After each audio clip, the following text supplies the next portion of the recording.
It's imperative that I talk with you, Chris. Go away. Can't you see I'm busy writing the Series 12 finale? You must pay attention. Stop. Now look, I don't know who you are or what you are, but we've got a series in transmission and our ratings are dropping. If we don't keep going, we won't get our viewers back. They will not return. Why not? It is unimportant now. But we must get them back. There really is no point. They could never reach Series 12 now. But don't you care? Care? No. Why should I care? Because they're people, and they might end up watching YouTube cat videos instead. I do not understand you. There are people watching cat videos all over your world, yet you do not care about them. Yes, but we could stop these ones. You will be wondering what has happened. Your schedulers must just have discovered a new series. Is that not so? Yes, that's right. That is where I come from. It is called Series 11. Series 11? But isn't that one of the ancient names of Doctor Who? Yes. Eons ago, Series 11 and 12 were twins. Then we drifted away from you on a journey to the edge of space. Now we have returned. But what are you? I am called Cyberchips. Cyberchips? Yes. I was exactly like you once, but as the time to deliver scripts grew longer, scientists and doctors devised spare parts for my body until it could be almost completely replaced. But that means you're not like us. You're a robot. My writing is just like yours, except that certain weaknesses have been removed. Weaknesses? What weaknesses? You call them stories, do you not? But that's terrible. No character would ever develop. There would be no need. Most of the minor characters don't do anything anyway.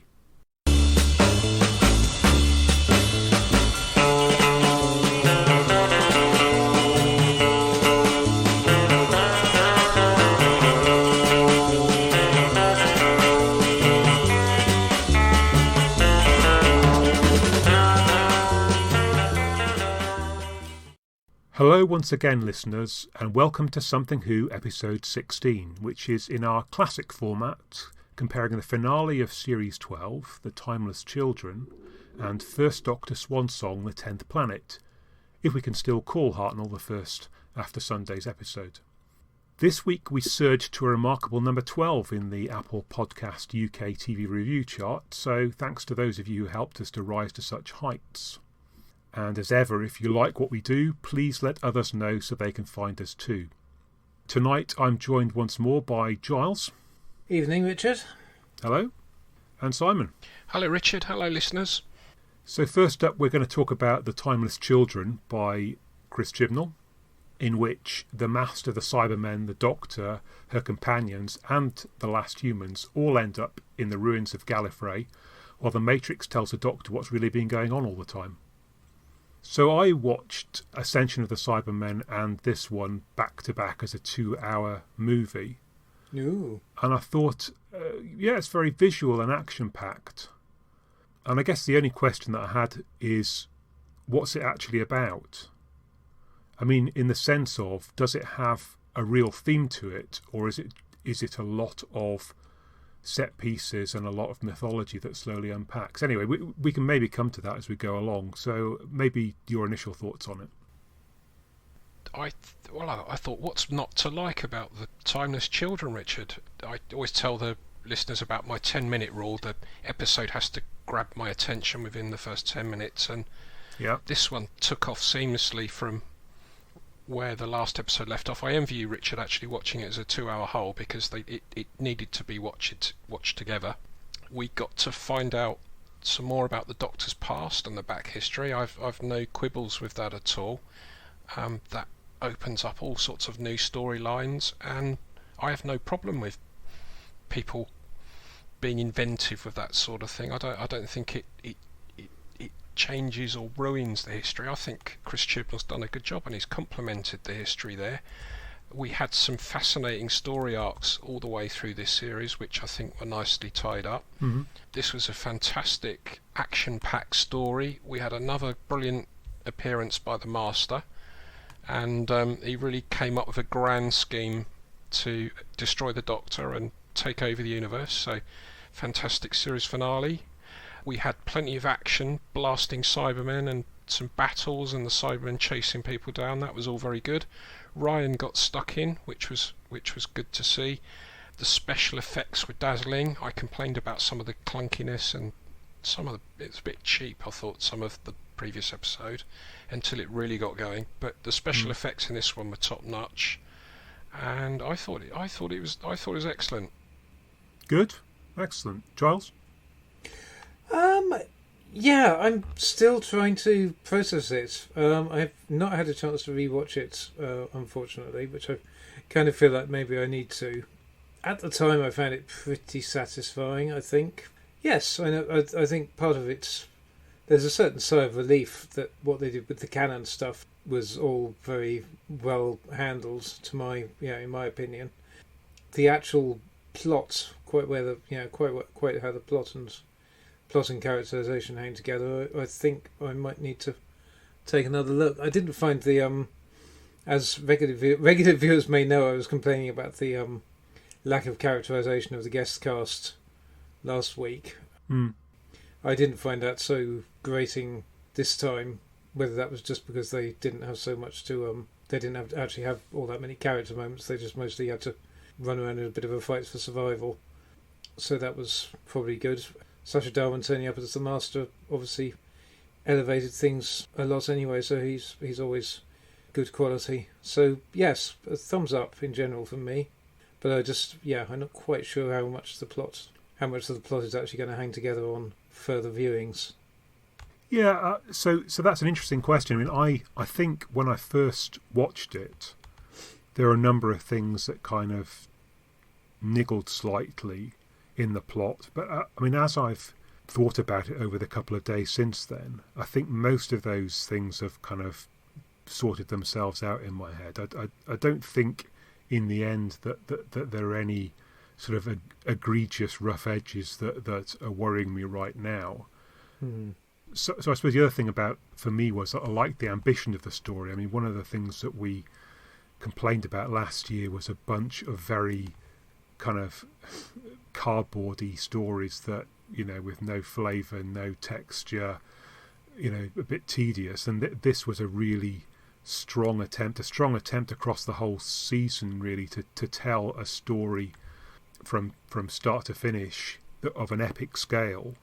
And yes, with moments along the way to pause and do something else, but it felt perhaps in the same calibre as the Key to Time from the original series, or one of the better RTD or Moffat series when kind of all the bits of their arc kind of came together. So from that part of it, I thought that was a much improved effort this time round. I thought Ko Sharmas, he came across as a credible resistance leader, and I liked the way he popped up near the end to save the day and save the Doctor and the story. I thought that was really good. And did he save the plot? Thank goodness. Yes. With his dying words, he filled the biggest remaining plot hole in the story, didn't he? I think, fortunately. I liked as well how it teed up the next series and the next special as well. That was a nice sort of cliffhanger, and that whetted your appetite to see more. So I think Jodie. Yes, I did like that. I think Jodie Whittaker's done a fantastic job overall as the Doctor. She's really taken the lead role. She doesn't just fit in with the crowd she travels around with. She's definitely the leader of the pack, and I know it hasn't gone down with everybody in fandom, but I really think this backstory's been done really well, as explaining how regenerations work and the history of the Time Lords. I thought that was all fascinating as well. So Big round of applause to Chris Chibnall. I think he's had a lot of criticism, but he's managed to have a narrative arc all the way through the series.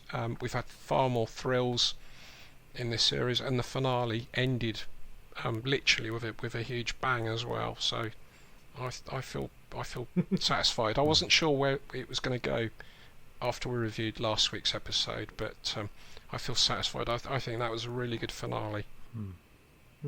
So, I mean, one interesting and bold piece of storytelling, I guess, is that the island scenes from last time, which were kind of incomprehensible at the time, now turn out to be a parable for what actually happened to the Doctor.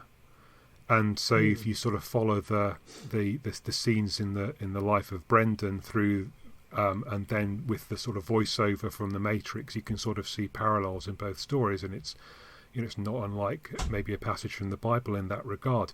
I mean, and that's an interesting and bold piece of storytelling. I mean, I'm not quite sure why that would work better than just showing us in a sort of drama way the story of the Doctor's being found in the early part of her life, rather than that being very voiced over and in clips. And we're seeing an awful lot of Brendan, who turns out just to be the analogue. But I mean, I guess it's at least an interesting way of doing it.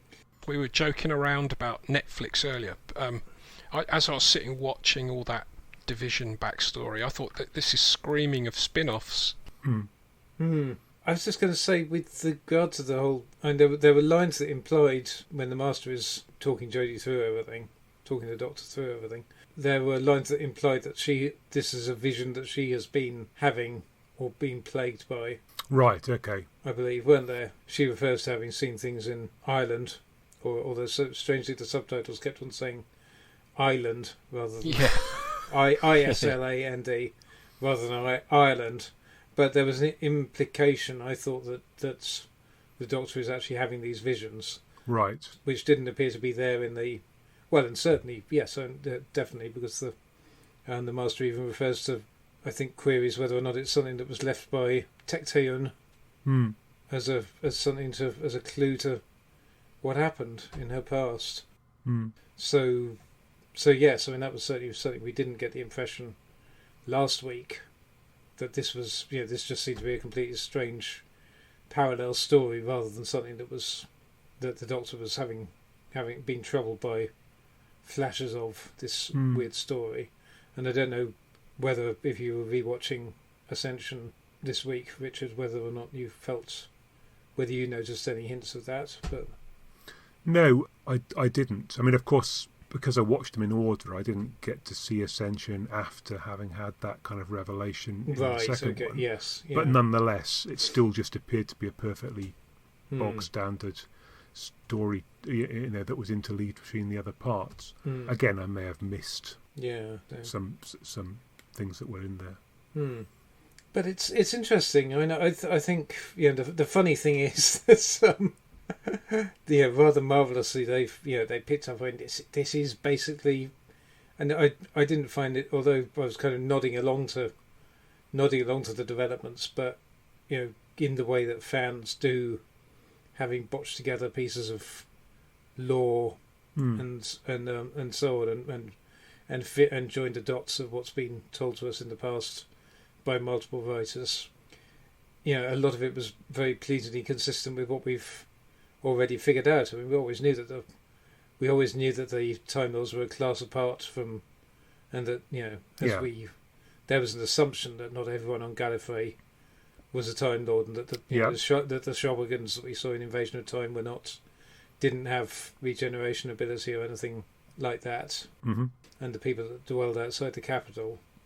So there's been a long-standing assumption that regeneration was something that got invented at some point, and I guess most people have put it down to Rassilon or Omega as being part of that kind of thing.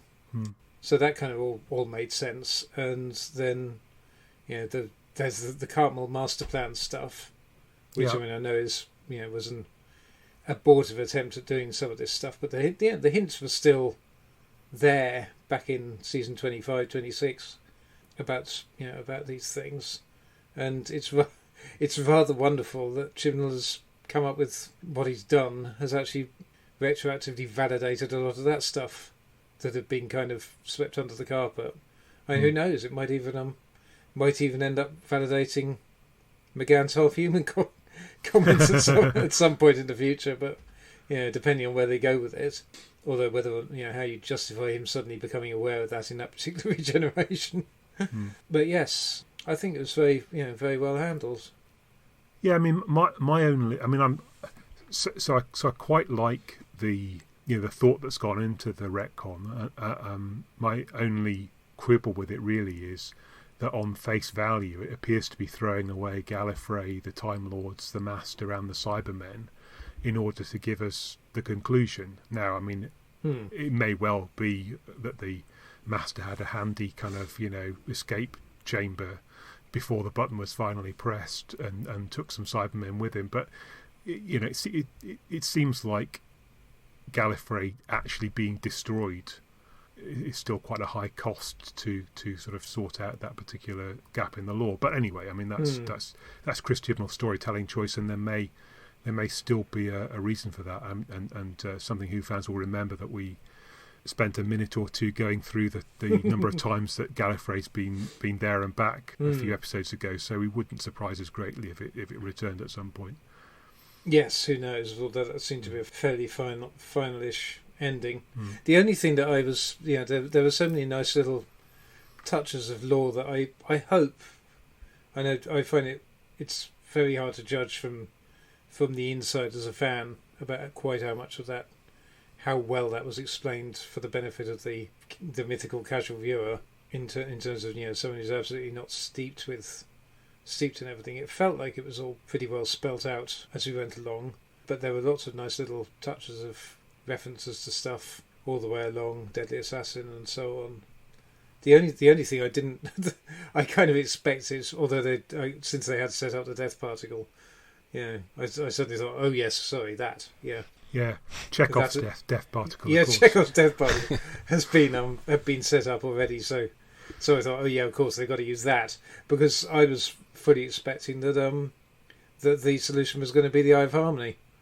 Going to be that they were going to I suddenly thought that's how you destroy Gallifrey and all the Cyber Lords or whatever they were, Cyber Masters, incipient time Cybermen, would be to unbottle the Eye of Harmony and have a giant black have the black hole reassert itself and swallow up Gallifrey, which would have been a more of a law in terms sort of it would have had a nice rhythm to it in terms of what we know about how Time Lord society was founded, so much as we know anything about the beginnings of it all. You think that would have been more elegant than inventing an imaginary destructive device from nowhere and then telling you all about it at the start of the story and then deploying it right at the end?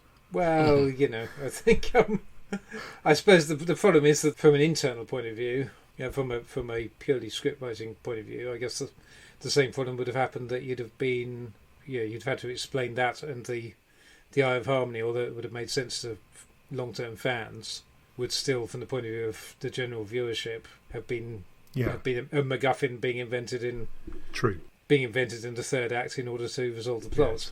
Yeah. Whereas at least with the I suppose you could have solved it with an earlier flashback or something like that, so you seeded the idea that it was there. But swings and roundabouts. Yeah. So Simon, how do you feel it's dealt with your sort of 40-odd years as a Doctor Who fan? Do you sort of feel satisfied with a retcon like that? Yes, it explained regeneration, and I got really caught up in this series, I've got to say, and the story arc, and I was happy with the way it explained Dr. Ruth turning up. I don't know if it struck you, both of you, in the same way, but we had the Master taunting the Doctor and saying, "Oh, you're not going to like what you find out. It's going to be awful, and it's going to blow your mind." But I sat there thinking, well, he's actually doing her a big favour. He's explaining how you got here and the rationale for so many different things. I thought the Master was actually doing her a big favour in the end. That felt a bit strange. Yes, yeah. It didn't undermine, as they spelled out in the dialogue, it did not undermine who the Doctor fundamentally is. It just gave her a bunch of new questions to to ask, and I think that. Thank goodness was was what they got right about it. But I guess a lot of people went into it with some trepidation about whenever you know that big changes are afoot in these things. We always we don't want anything. And I think it very elegantly maintained the status of what went before. So it's all valid and it stands on its own ground. It doesn't feel like it's been undermined by the new revelations. It just adds hopefully a greater depth to it, and that's the trick. What I anticipated was we had the Dr. Reef turning up, the Doctor, and learning about the division, and I thought, well, is this going to point towards the Time Lords actually not being a force for good, and the Doctor, as a member of the division's gone around being allowed to intervene in affairs of other species and other periods of time, and they've actually done lots of terrible things. I thought that was what the Master was going to reveal. You've had a hand in all, destroying galaxies and helping the helping the Daleks, doing something awful like that. That's what I thought the big reveal was going to be, and that it's actually your fault that Gallifrey's destroyed, but that never happened. Yeah, I mean, perhaps we'll find out more as time goes on. I mean, I did think that on this occasion, Joan Martin was a little bit shortchanged with her cameo. I hope that we get to see her again at some point next year, or whenever the show comes back. Because from the little bit that we got in her story, and then that cameo, it would be nice to see a bit more of her character. Yeah. Couple of minor points on this. In the division flash, was that Cat? Or in the woman who appeared to be running the division or recruiting I think it's possible, yes. Right, but not in the same. It wasn't the same actress. I think. Well, or I was mean, to be honest, it doesn't have to be. I wasn't watching that closely. No, that's what I was just wondering. Maybe this is one of these things where Wikipedia or Google would have the answer. So maybe I need to. Maybe I'll do some brief research while we are chatting away. The other thing I particularly loved is when the Doctor gave them the full force, as it were, of her doctorishness in order to break out of the Matrix. Did everyone spot amongst all the flashbacks that we had the Morbius Doctors? Yes. This is another lovely little nod. Yeah, another little box ticking exercise in terms of niggling continuity. So Robert Holmes is the Doctor. That ought to be on the front cover of DWM at some point. Like the Beatles, yeah. Good point. Andy Warhol. Yeah. Did anyone else think? I was talking about the great special effects and the high production values, but the actual I'm not sure what to call them, the Cyber Lords or the Cyber Masters. I actually thought with their robes and the headgear and everything, they reminded me of something out of Dead Ringers and the John Coleshaw sketches. I don't know if any of you caught the Tom Baker sketches, those fantastic sketches where he was sort of with the Cyber family. They look like they're all dressed up to go out somewhere. So that undermined their threat a little bit. But otherwise, no, that was very enjoyable. A wee bit cheesy, but yeah. No worse, I guess, than those golden angels in Voyage of the Damned or something like that. But yes, it was a little bit camp, yeah. So yeah, I mean, the only sort of slight hole that in the plot that I haven't satisfactorily resolved is that at the start of the episode, the Cybermen burst in and they're chasing after the four people in that huge great carrier, and one of them bites the dust quite quickly, and the other sort of nip down a side passage, but it's not evident that it isn't somewhere that Cybermen couldn't follow, and there's a fair few of the Cybermen, but for some reason they just seem content to let them go off, have a bit of a natter, nick some cyber suits, and then join the scouting party. And so they've gone from having this relentless pursuit across galaxy, and they have a scanner that says, yes, there's three of them and they're over there, and then suddenly they can't be bothered to find them when they're on their own ship. So I don't know, clearly you've got to find a way for them to escape to make the story work later on. It just seemed a little bit easy, that particular escape. I like them hiding inside the shell of a Cyberman. That had echoes all the episodes we've seen people hiding inside Dalek casings and things like that. I thought that was nice. Yeah, it was effectively done, nicely done bit. I think that.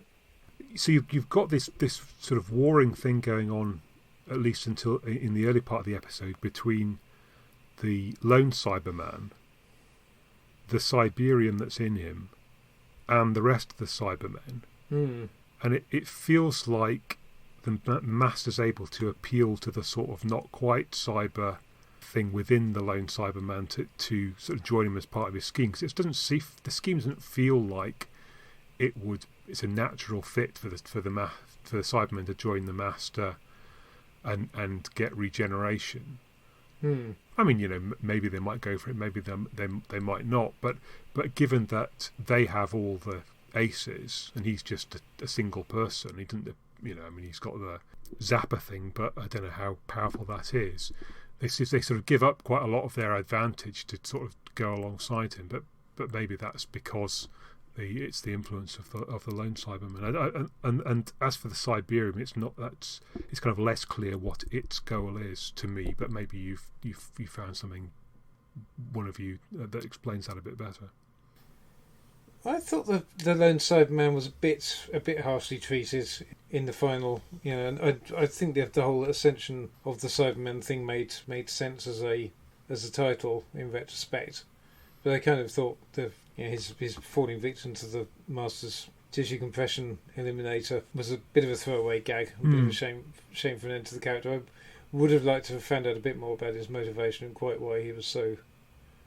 And I guess one could read enough into the fact he's sort of half complete and seems to wear that as a badge of honour, as it were. It wasn't quite as fleshed out as I had hoped he would be, but then I guess we possibly got bamboozled into expecting that we were going to see his origin story. But whereas we probably found out just about enough in the Villa Diodati episode anyway. Maybe there wasn't any more to it than that. Sure. Yeah, that was a bit of a premature end. I thought the destruction of the cyber carrier and the Gallifrey Citadel, that was one of Doctor Who's greatest ever explosions. That was very good as well. So all my moaning about some of the budget stuff in Ascension of the Cybermen, they more than made for that in the final episode. So I was really, really pleased. They pulled out all the stops for that sort of final 50 minutes or so, and some great moments in it. It was very good, I think. And we got some lovely TARDISes, action as well. Yeah, they're looking gorgeous. Yes, they all looked sadly rather nicer than the Doctor's own. It was. Yes, yeah. But she didn't last in that very long, so that was okay. Yeah. And I did like the return to the crashing into the cliffhanger into the next episode thing, and I think we even had a what, didn't we?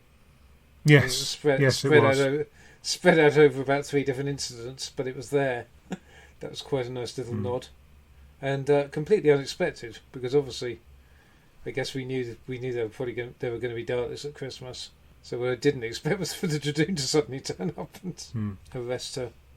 The switcheroo between the Doctor and Koshamus at the end sort of reminded me a bit of them getting Mr. Prosser to lie down in the mud in front of the bulldozers. I mean, it required a certain suspension of disbelief that everyone's prepared to just stand around waiting whilst the Doctor hands over the stuff to Koshamus and goes running off in the other direction and say, okay, right, imagine we were back where we are, Mexican standoff.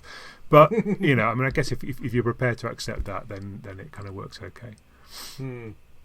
It turns out he wasn't Irish in the end either. You say Kashamus, I say Kashamus, but let's call the whole thing off. You've been saving that one, haven't you? Yeah. Anything else you want to say about last week's episode before we move on? That is going to be one weird house share with Yes. Yeah. Well, it sort of explains the housing shortage, doesn't it? If all these semi-detached houses are really TARDISes. Yeah, you could make an awful lot of money, couldn't you, renting out a room at a time? But it is all through the one door, mind you. Are we doing like in conclusion now, or are we? So, if you want to talk sort of in conclusion about the story or the series or whatever before we move on to 10th Planet, then yeah, sure. Yeah, I think it points to some interesting directions in which they can go, but hopefully with a light touch.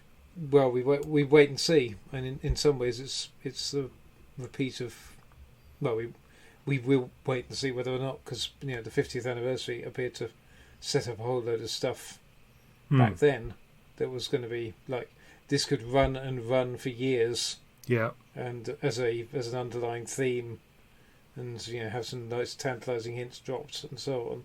And instead, it was kind of promptly forgotten about for a year and a half, and then resolved. Yes, without any particular effort on the part of Capaldi's Doctor to go on some massive quest for Gallifrey. He kind of stumbled across it in the end, after having a couple of hissy fits about not being able to find it. Yes.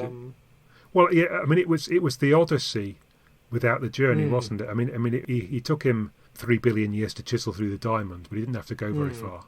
Yeah, so I think hopefully this will be handled with a slightly lighter touch. That it's set up a new underlying mystery, but the Doctor is still the Doctor in terms of the character that we know and love, and hopefully we can get on with having some good adventures without feeling like we have to derail absolutely everything else about the show in pursuit of this plot, in pursuit of the kind of who is the Doctor mystery going forward.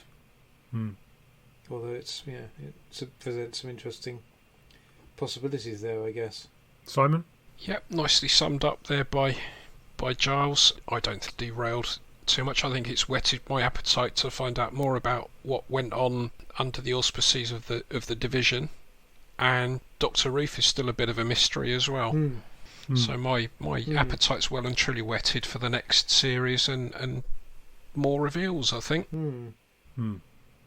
Yeah. Yeah, and it just doesn't appear that the special's going to be particularly to do with that. So I think we get another kind of standalone, and then maybe they'll explore it in series 13 when it arrives. Yeah, well, interesting. Seems to be a couple of little interesting snippets coming out about series 13 at time of recording, as it were, don't there? That's well, Simon, you were filling us in on that, weren't you? That's casting changes.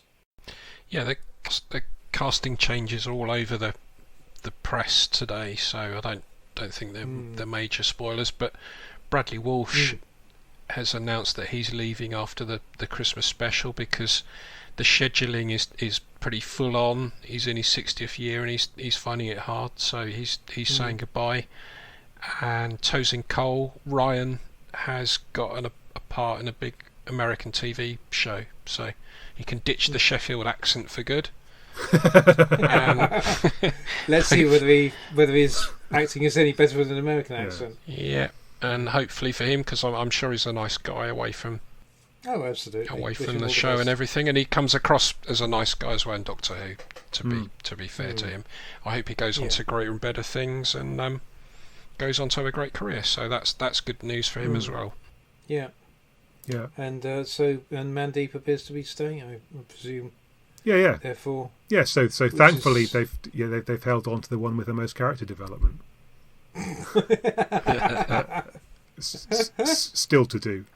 Well, yes, exactly. Yeah, I was going to say it's a double-edged sword because, to be honest, Ryan's character had suffered under the burden of having to have a lot of sort of character development and too many things thrown at him, as we've discussed in the past. Yeah. And it feels like Graham's journey. We know what Graham's particular bugbears were and so on. So it feels like it's going to be a shame to lose Bradley because he's been terrific fun. But it feels like hopefully I think there's still more storytelling they can tell with Mandeep, with Yaz, that will be actually focused on her character and her specific hang-ups. Whereas as we said when we went back to Can You Hear Me?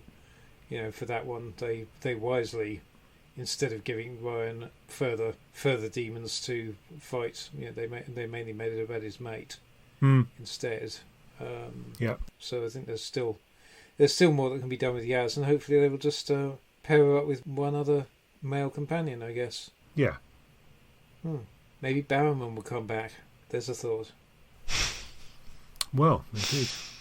That is a thought. That would be an interesting TARDIS crew. Yes. With his reputation, with two ladies in the TARDIS. Well, it would be fantastic, actually, to have an entirely Yorkshire crew. I think it would be without precedent in Doctor Who. But yes. I'm sure they can't allow that to happen. Yes, and as I understand it, also there's talk that Maxine Alderton is going to be joining the team as what's being discussed as being a core writer, whatever that means, for the next series, which is after our all-round reception for Villa Diodati, can only be a good thing, I think. But I wonder whether that will involve her shouldering some of the burden from Chris Chibnall, or whether that's going to be in more of a rewriting other people's scripts, putting a final gloss on things. If she could have rewritten the dialogue in this one, I think that would have elevated it. I mean, oh, absolutely, yes. Because there was quite a lot of quite dull and clunky stuff, which you know, where compared with the kind of light dialogue in Villa Diodati. So yeah, I mean, I think that I'd be very happy to see more of her work in the series. Yeah, I was having this discussion briefly with a friend of mine at the weekend about the sort of the issue with the dialogue, and I was trying to pinpoint quite why it doesn't work for me and for other people. It doesn't seem to work for other people as well. And the thing that occurred to me, because we were talking about the fact that Chibnall has his reputation for having written Broadchurch, and that wasn't a shabby piece of work by all accounts. It occurred to me that maybe the problem is because Chibnall writes what is essentially naturalistic dialogue most of the time, and yet Doctor Who doesn't get naturalistic performances, or it doesn't ask for naturalistic performances, and actors who will turn up who will do a completely different thing in a straight drama than what they will do in Doctor Who. And I'm not talking about Paul Darrow. I'm not talking about that kind of when someone goes completely over the top. But I'm just wondering whether that's the thing, whether that's the issue, that because people are in sci-fi and as much the actors as us as viewers, we're attuned to expect a certain level of performance and a certain elevated thing when we're watching Doctor Who, or arguably any sci-fi or fantasy program. And I wonder whether it's the mismatch between Chibnall writing what is quite naturalistic dialogue, it seems to me, and whether it therefore comes over as flat because it's been performed by actors who are still pitching the acting slightly higher on the camp scale. if that makes any kind of sense. Well, I think you're right in saying that naturalistic dialogue isn't going to work in the sort of heightened situations that Doctor Who exists in, because you can't be natural in an unnatural situation. So I think that's why the kind of Moffat-esque Aldertonian, if one can say, the quippy lines and whatever. I mean, it's not realistic to how people actually speak. But it brings the situation to life, and it allows the exposition to happen in a funny or interesting or startling way, rather than in a kind of bunch of slightly lumpen exchanges. I mean, I don't think that, for me, that didn't hit as hard in the last couple of stories, because there's kind of, there's lots of visually interesting stuff going on. So you can sort of live with the fact that the dialogue's less exciting. Whereas when you get something like one of the ones last year, when the story's not doing anything much for you either, then it all kind of falls in a bit flat. Yes, yeah. But Simon, I don't think it bothered you quite as much. No, not at all. I was seriously worried about the future of the show after the last series, the lack of thrills in particular. But we've had plenty of roller coaster rides. I think the dialogue, you're right, the dialogue's been better. From my perspective, it's been better anyway. And I think he's pulled off carrying a story arc all the way through, right to the very end of this last story at the end of the series. So I doff my cap to Chibbers, I think. Yeah. Now what we've got to do is sort out the scheduling and the marketing and promotion. Really. Yeah. Get bums on seats to actually say, to actually realise this is worth watching at the moment. Well, if you've got something worth selling, it's kind of easier to sell. I mean, Yes, I guess the problem we've got is that there was the appetite last season, but the product was wrong, and then you've got the product right, but the appetite's low. Well, if you can sort of get the right product and the right appetite together, then it could be much improved. But yes, I think they may struggle to reach the highs of early Whittaker, simply because if you were encouraged to watch something and it wasn't quite as good as you were hoping, it's hard to come back a second time unless what you're going to be showing them is extraordinary. So particularly Villa Diodati, but those last two were quite visually exciting. Let's hope that that and a good special next Christmas or New Year means that there's more appetite when it comes back finally.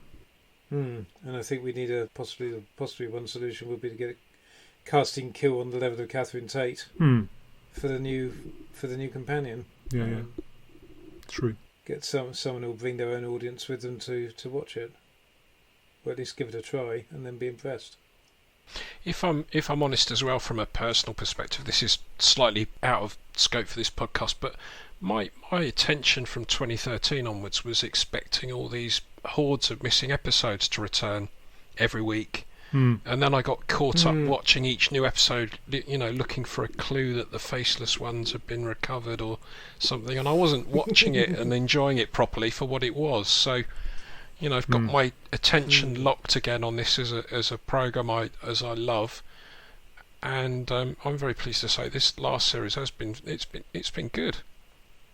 Big improvement on recent series and recent years, and I'm enjoying watching Jodie Whittaker as well. I think she's really made the role her own in this series. She came in for quite a lot of criticism, some of it unfair, but I think that was down to the writing. She didn't really stand out in the crowd as the lead character, but this series she's really stamped her mark on the role. She's had a lot of terrific speeches she's delivered impeccably, and I think she's come across as a really strong doctor as well. So I think all bodes well. Yeah, that moment up by the trig point with the master was absolutely fantastic. It was a real highlight. Yeah. Okay, I think if we're ever going to talk about it, we better move on to the 10th planet. Not more bloody Cybermen.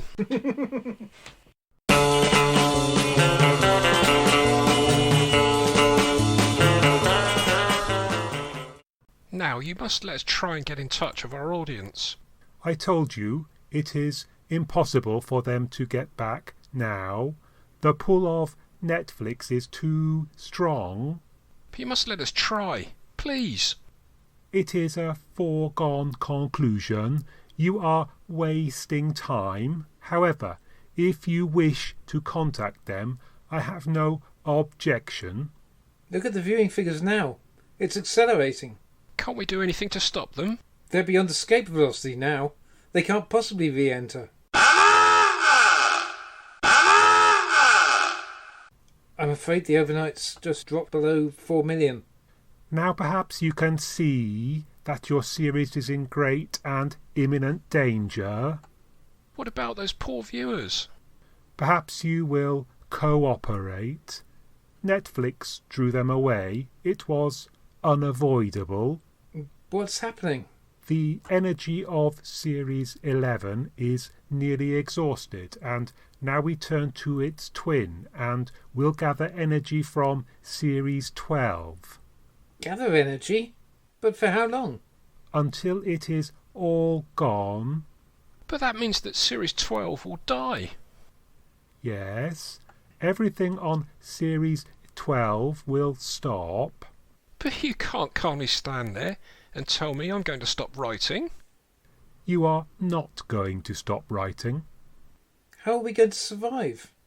There's no scientific certainty that this is a dying series. I prefer to take my chances here. You must come and write with us. But we cannot write with you. You're different. You've got no storytelling.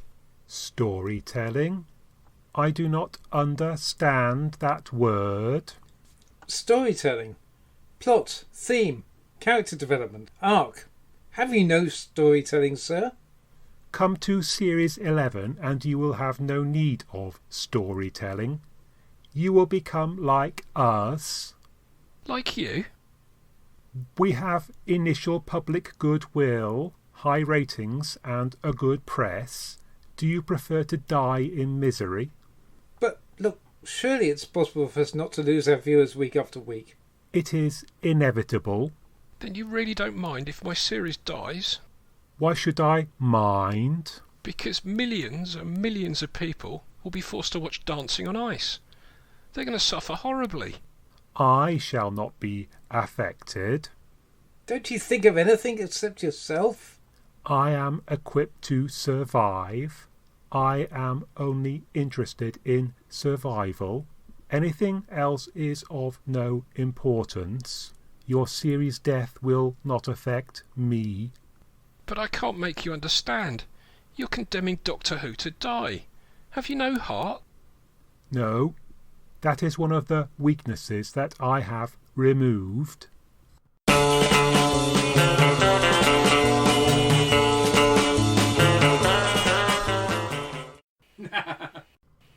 Well, the other story that we chose is A Tenth Planet by Jerry Davis and Kit Pedler, in which a mysterious planet appears in the solar system, bringing strange visitors to the Earth and disrupting its space program.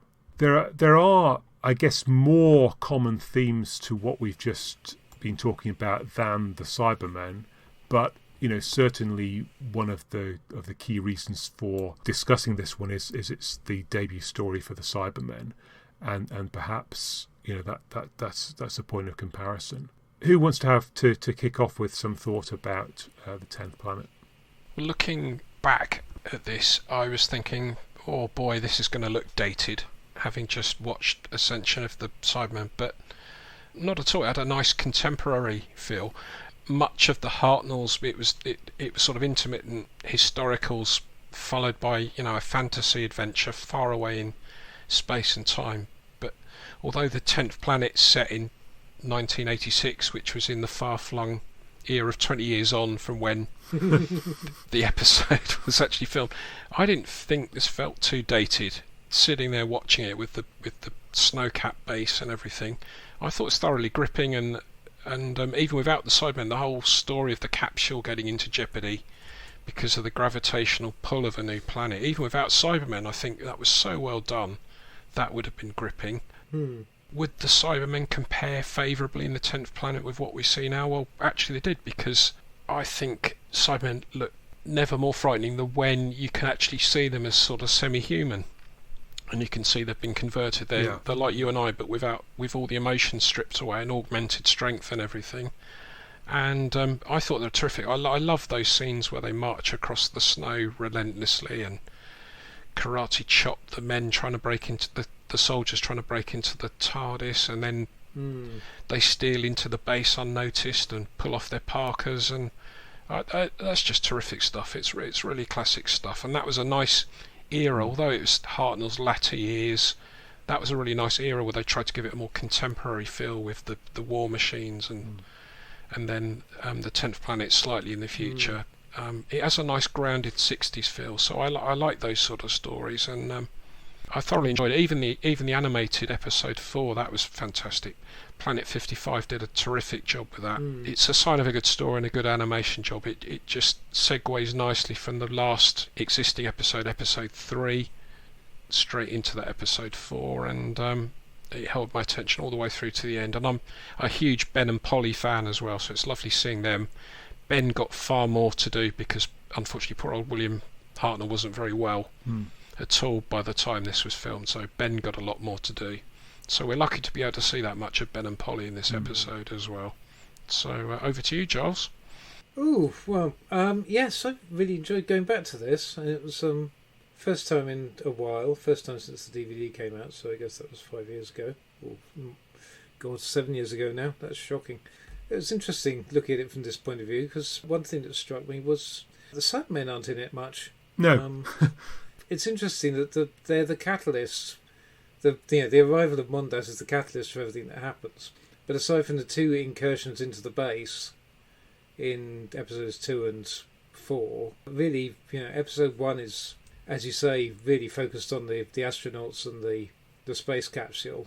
And then episode 3 is really all about Cutler and his descent into desperation and stopping the Z bomb, which is, it's interesting because I think it's a clever construction from that point of view, that it takes, here's the basic concept, and we're not just going to have 4 episodes of the Cybermen trying to break into the base, which, considering this is the archetypal, the first base under siege story, really, and it certainly points the way to a lot of what we can expect in the Troughton era, with with various isolated bases manned by cliched international crews, and a fair bit of sexism thrown in as well.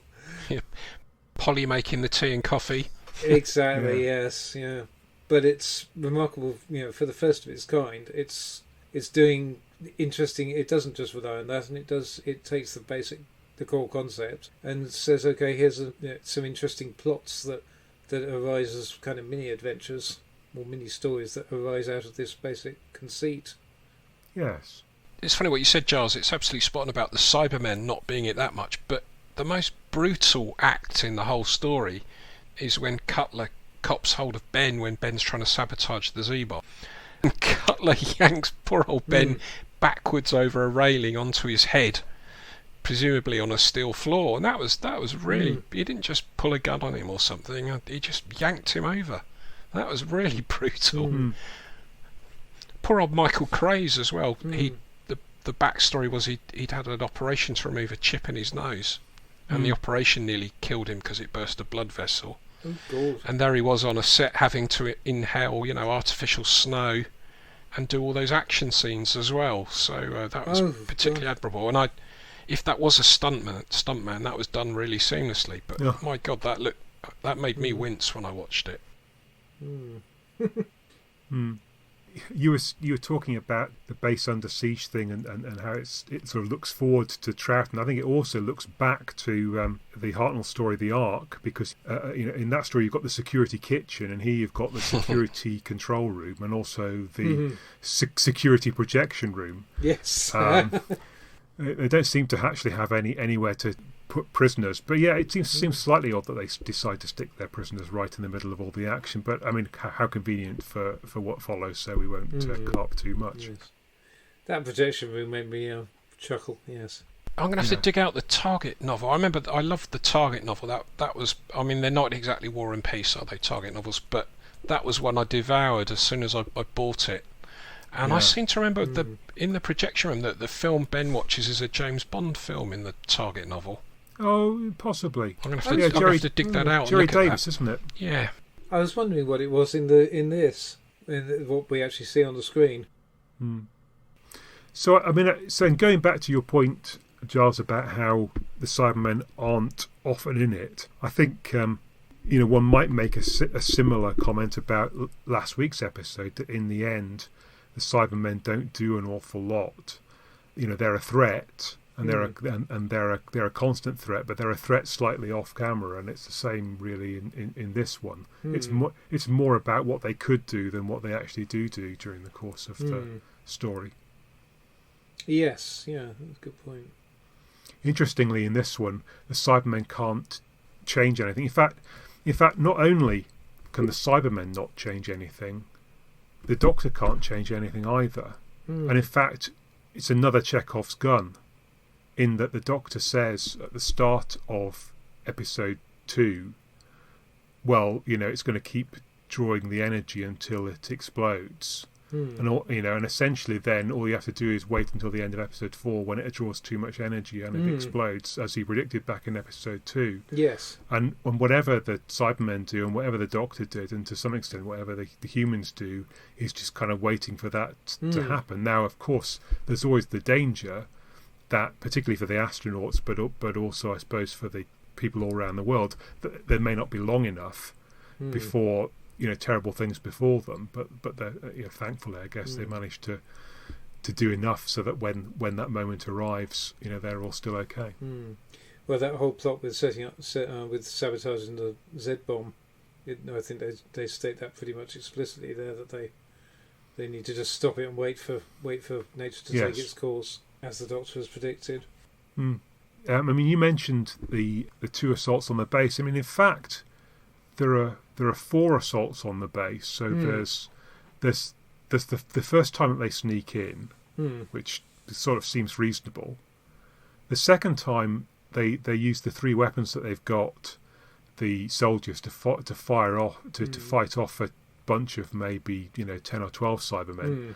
They seem to pick up at least 6 more weapons from the dead Cybermen lying there, and yet a few minutes later, I don't know, 3 or 4 Cybermen seem to sneak into the base when nobody's watching.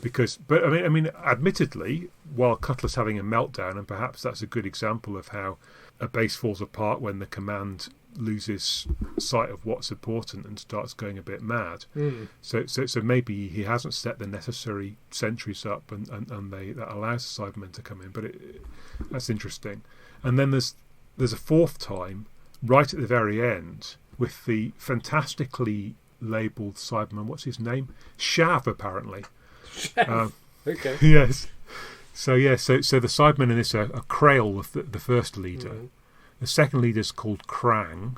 There's another Cyberman called Jarl or Jarl. The one in Geneva that's particularly sing-song is called Gurn, and this last one that appears only to say, "Resistance is useless," and then blow up is called Shav. Yeah. No one called Clack. They stop having names after that, don't they? I think this is the only one. God, sounds like a new Kraftwerk track list. Yes, this is the first time we get a.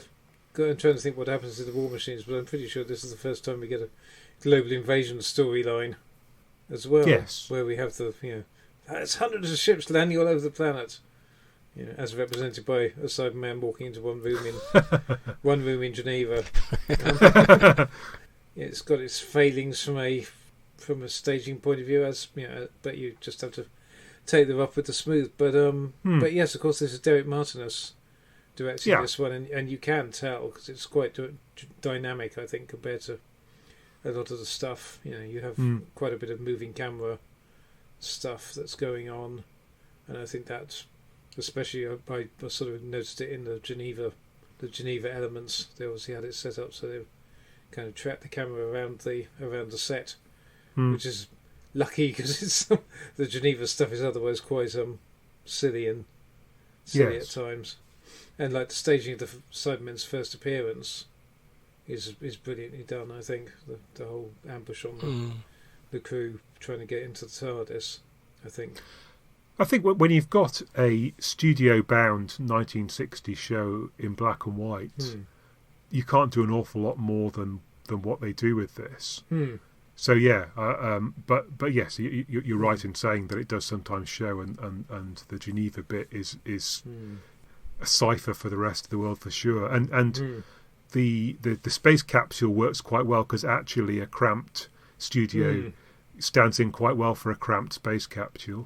Yes, that's true. And everyone knows what a space control thing should look like from the NASA footage, so that works fine as well.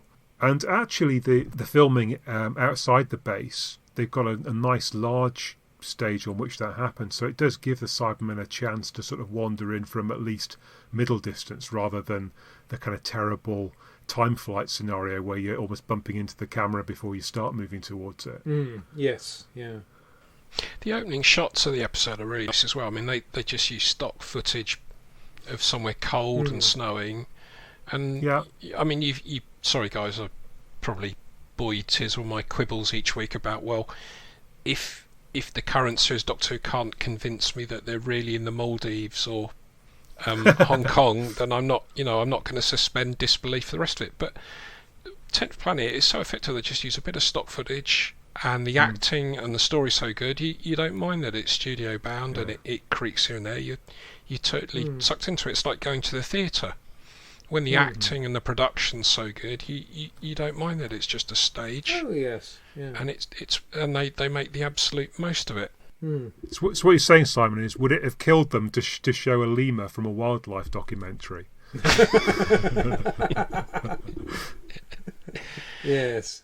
It just you touched on it as well with Cutler. I mean, it sets the mould for the base under siege, doesn't it? It has the commander who gradually melts down and cracks under the pressure. But to start with, he's very effective. He sets up the tactics perfectly to beat off that Cyberman attack using the weapons, and has all the sentries in the right place, and then eventually get through.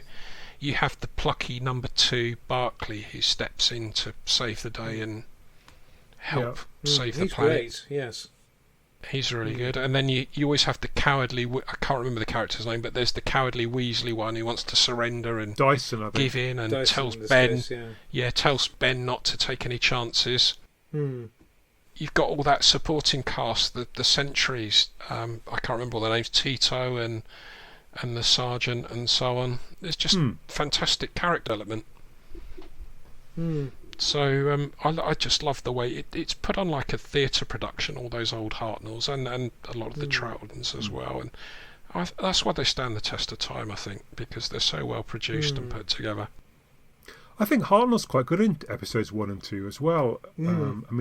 So although he's a bit of a bystander, I mean, let's face it, the last time we looked at the Crusade, he was a bit of a bystander in that too. But he gets the opportunity to have scenes here and there, and he seems, even right at the end of his run here, he seems very much, the full First Doctor package in those 2 episodes. Yeah. I mean, clearly, obviously he's not in the 3rd one, and by the time the 4th one comes along, he's got 10 minutes where again he's perfectly decent, and then he kind of fades out of the storyline a bit. Well, it seems to be, the scenes in the control rooms, as far as one can judge from the soundtrack alone, it's a real shame we don't have those, because he appears to be fully in charge at the moment. Once Cutler is gunned down, he appears to be the one who steps up and takes charge, and is fairly, in fairly forceful First Doctor mode. So it is a shame that we don't have that to see. But it's a great shame that it's episode 3. That he was ill for that week. But although, of course, it's by no means unusual for a Doctor to disappear in this era for an episode. No. It stands that it's no worse than, say, one of the episodes, The Seeds of Death, where Troughton goes, lies on a trolley or something, where Hartnell himself disappears for a couple of weeks in Serial E. Marinus? Yes, the Marinus, Keys of Marinus, yes. of course. Yeah. Although in this case, as I understand it, it was much more short notice that Hartnell more or less phoned in at the start of the week, saying he wasn't well enough to record, so they more or less had to do a hasty redivision of the lines. It's just more of a shame that we know the realities of making the show at this time. It's just a shame that he happened to be at such a pivotal moment that it robs us of one of his potential last performances, I guess. Sure, agreed. Because he's not even in the last surviving episode, is he? Episode 3. I guess what it perhaps tells the lie to. So one might. If you believe the propaganda, you might believe that he became progressively more irascible as a person and harder to handle, because he kind of not unreasonably felt like he knew what he was doing, and he was increasingly unwell and less able to learn the lines because of his arteriosclerosis. So, I mean, there's all that going on, and yet, so the myth would say, and his performance deteriorated. Well, in fact, that's not obvious to us in this. His performance seems entirely fine, even if it was harder work for everyone else around him, in the making of it. And then also there's this kind of weird notion that Moffat has in Twice Upon a Time, that he's going around doing kind of sexist things and being a bit of an embarrassment. And there's no evidence of it at all in the 10th Planet. I mean, the people making the sexist remarks is everyone else, and the First Doctor is not particularly feminist, but and or helping Polly out in that scenario. But he's not adding to the problem. No. I was going to say, in terms of sexism, I think the director has some questions to answer in terms of that scene where Polly has to get on the bunk. That was really blimey. Hang on, and people complaining about when Zoe flashed her knickers. And when we talked about the Crusades, guys, we talked about some lovely concerns that Hartnell did, and right in the start of this story, where Cutler's bawling them out for being intruders on his beloved base, Hartnell comes up with that lovely line, can you speak up, I'm a bit deaf, with a sort of raised arched eyebrow. That was really lovely. Yeah, good guest cast in this. I mean, we mentioned Barclay already. David Doddymead, I believe, is the actor. He's just rather good. But then you've got two big names really. Robert Beatty was obviously a famous name, and then Earl Cameron as well, who was who was a big. Earl Cameron was probably, I was kind of looking at their respective credits. I'm thinking, okay, Robert Beatty, I guess he was a kind of go-to, although he was Canadian, I guess he was a go-to actor for Americans on the British screen, in like low-budget British films and British TV especially. I was listening on Radio 4 Extra a couple of months ago. They repeated in their vintage drama slot a series he did in about 1961 called Destination Fire. He played a fire inspector, sort of fire insurance investigator, which is quite fun. But I think his reputation possibly stems from the fact he reported on the Blitz for sort of he voiced over stuff that the BBC did for the American market in terms of for sort of films that were sent to America about what Britain was undergoing during the Blitz. But then Earl Cameron, was quite the big star really. When he'd been in Goldfinger, I think the year before this, and had really had quite a reputation since I think Pool of London was his first, his breakout role, and that was like in the late 40s. So it's nice. It's nice to see that and it just passes without comment at all that the commanding astronaut happens to be black.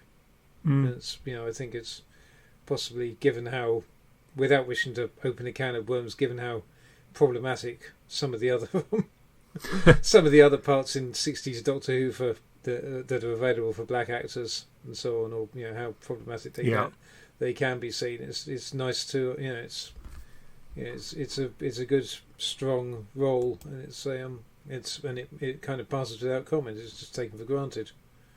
Yeah, this is the 1980s. Get with the program, man. So yeah, it's good. We never saw that cyber hypno power thing where they can put a hand on people's heads and get them to collapse again, did we? I don't think. Is there something in Revenge? Yes, that comes out of his head, doesn't it? Yes. It's not quite the same. Well, yeah, I guess similar enough. They shoot bolts out of their fingertips sometimes, don't they? In the moon base, I think in the Wheel in Space as well, don't they? They hypnotise people. Yeah, I suppose it's meant to be. I still think that's the story where you see the Cybermen at their most evil, the Wheel in Space, because they're pretty vicious in that. Again, Commander cracking under the stress. Yes, it's interesting. Cutler's part. Sorry, this is a complete non sequitur, but yes, I mean Cutler, as I think you said earlier, he's very efficient at first and organises the defence of the base and the storming of the the taking out of the initial Cybermen, and then only really starts to crack once someone makes the unbelievably foolish operational decision that the astronaut that they should send up is the guy that's is the son of the guy that's in charge of the polar base that's under siege. It's just like, yes, I know we asked for volunteers and that's the excuse, but what? Yeah. And it's interesting that the treatment of the Cybermen here. Just one other thing I was going to say. It's interesting the way they're not entirely unsympathetic, because they haven't become the monsters that we just don't know what to make of them. Yes. Really, they seem to make fairly reasoned arguments at times, and I like the bit where Ben shoots one with the weapon, and is quite cut up about it. Was quite traumatized by it. And I also like that bit where when they have the sort of the dialogue that's revealing what Mondas is up to about draining the energy and so on, and that the cyber leader is just mainly concerned with cataloguing the staff ages and the names and ages of the staff, and keeps on asking for Dyson's age. Yes, and it's quite nice. It's like a Magnus Magnuson or something at the start of Mastermind of that era. Yeah.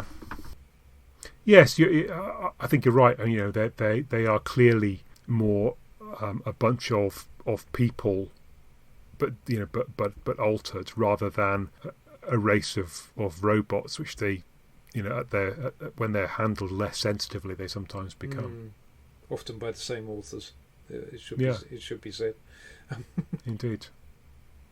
Yes. I mean, by Moonbase, only a few months later, there's hardly a discernible difference between them. They very much become ciphers really at that point. Yes. Yeah. Both these stories, I guess, are fairly obviously canon changes. 10th Planet suddenly provides regeneration as a possibility and doesn't try to explain it at this point. We're going to have to wait for Power of the Daleks to go through that, and thus make the series a bit broader and deeper. Yes. So Doctor Who's always changing. It's exactly what it is until it isn't anymore. And the 10th Planet is another one of those when the Doctor Who is a story about an old guy and his companions until it isn't. Yeah, nicely put.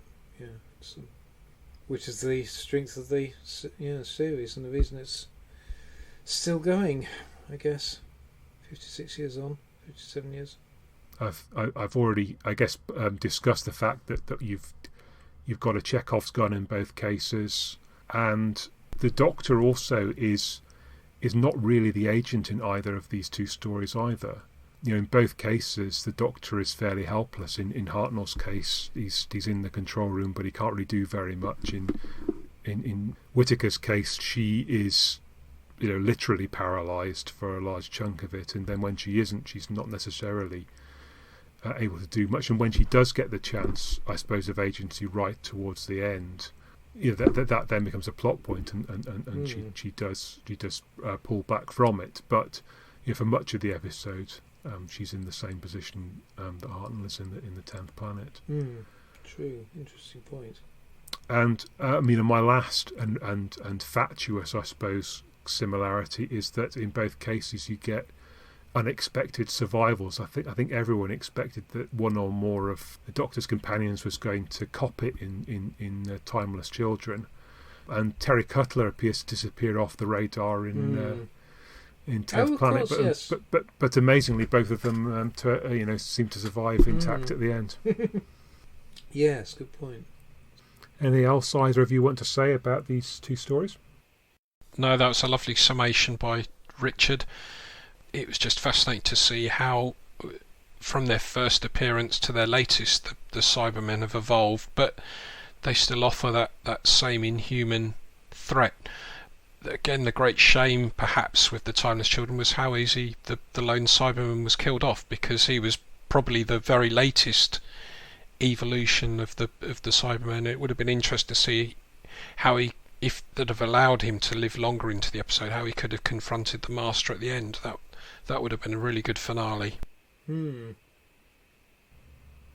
don't think when you think about the Cybermen and how logical they are, they always seem to off them in the end in a rather basic way. In the 10th Planet, it's inevitable. In the Moonbase, well, it's another Chekhov's gun. It's the gravitron. There's gold. They seem to have a remarkable number of basic weaknesses. Yes. Radiation. So they've eliminated all the weaknesses except the ones that they need to have for plot purposes. Yeah.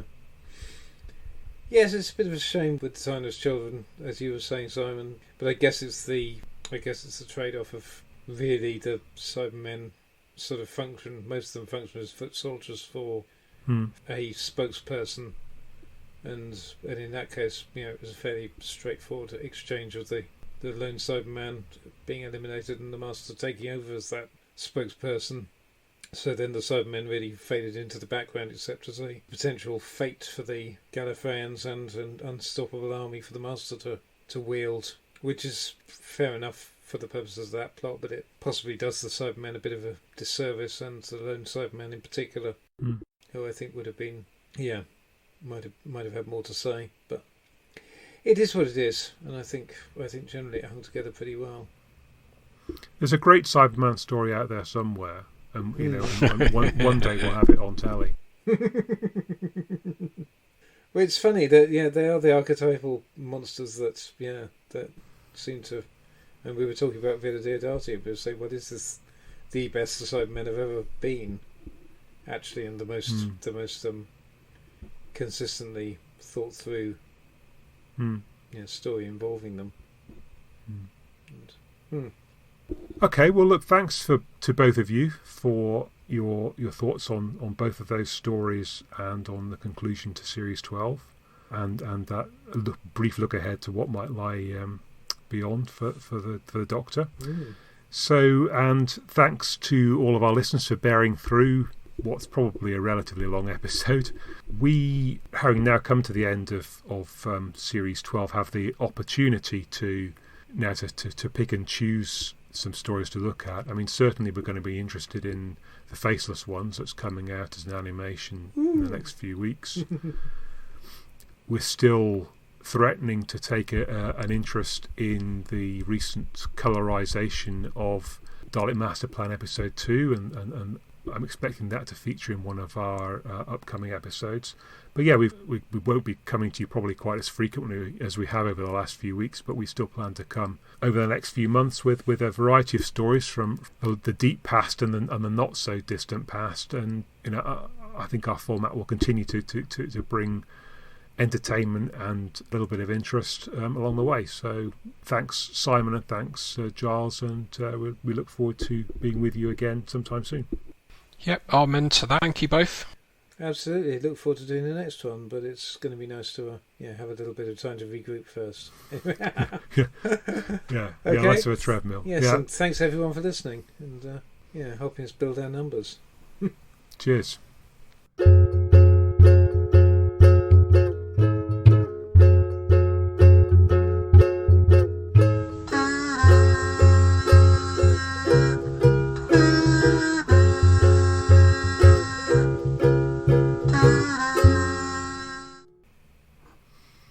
I do like the fact that the one silly little production point in 10th Planet that I didn't mention, and then I thought I'll save it for this bit at the end where you stick outtakes on. It's the fact that the international television news, basically, they appear to be a top quality operation, because you can tell from the fact that they've just stuck up an A4 piece of paper with international television news printed on it behind on the set. No expense spared there. Who knows? I mean, maybe it was a bit like that in the 60s. Or, sorry, the 80s.